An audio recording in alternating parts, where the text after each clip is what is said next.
Good morning, and welcome to day 5 of our spring PBL. Today's read aloud is called Everything Spring, and it's written by Jill Esbaum.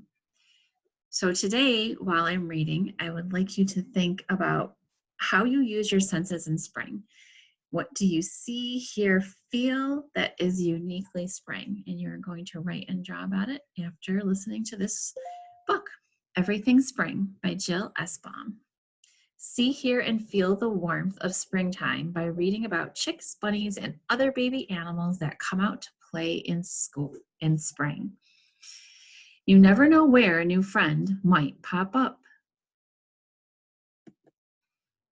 Spring tiptoes in, stirring up earthy smells, coaxing color from the winter brown woods.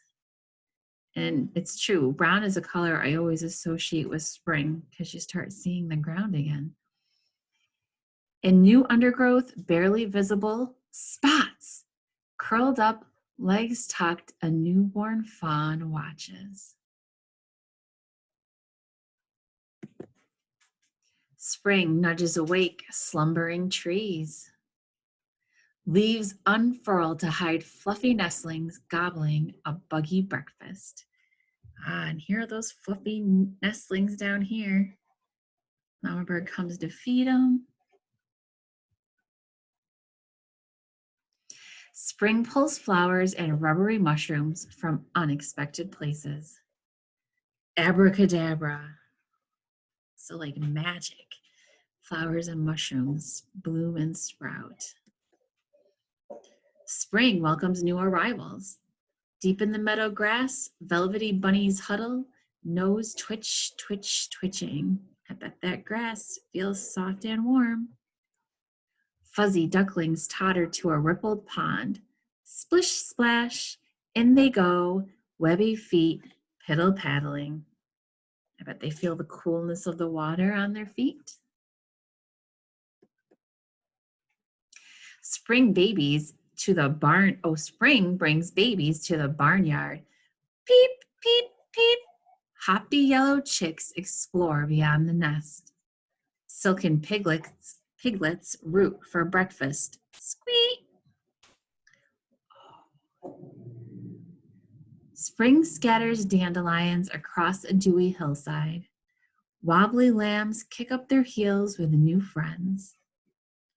I bet you that these lambs can see the tall grass. They can see their friends in the flowers that are blooming. Spring turns trickles into streams. In a sheltered bend, wiggly black tadpoles wait, feeling froggier by the day. And you can see when I have a stream like this across the house from mine, and in the spring, I hear it running much faster than I do in the winter. Spring urges seedlings in tiny gardens and rolling farmland to reach for the warmth awaiting them above ground, and invites wind-scattered seeds to take root in her soft, damp soil. I love the language in this book.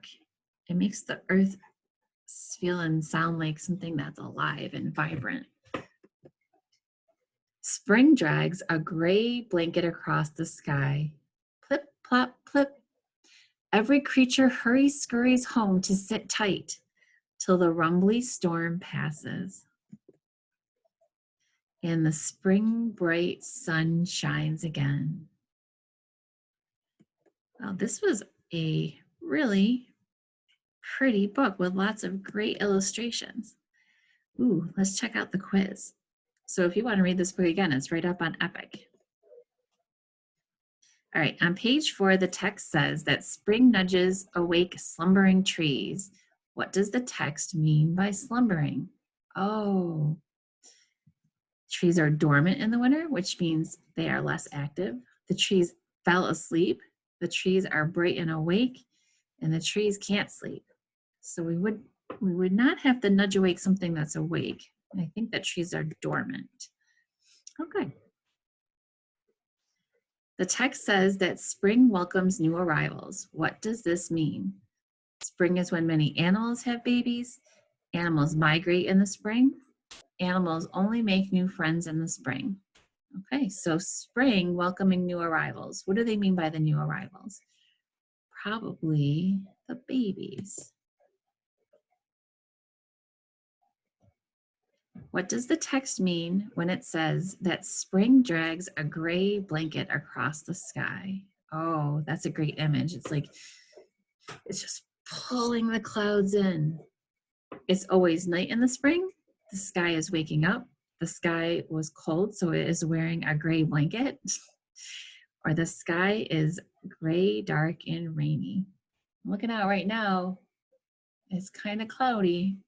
Yesterday it was kind of sunny, but I'm sure we'll see a lot more gray, dark, and rainy skies this month.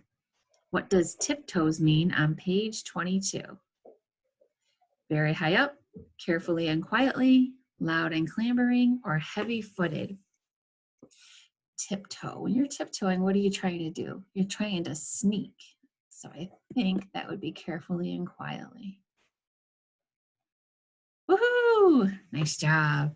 All right. So today's reading response, reading, writing response, drawing, writing response is how do you use your senses in spring? What do you see, hear, and feel? So make sure you use a lot of details so that you can share that with your teacher and your family. Thank you. I'll see you guys tomorrow for another read aloud.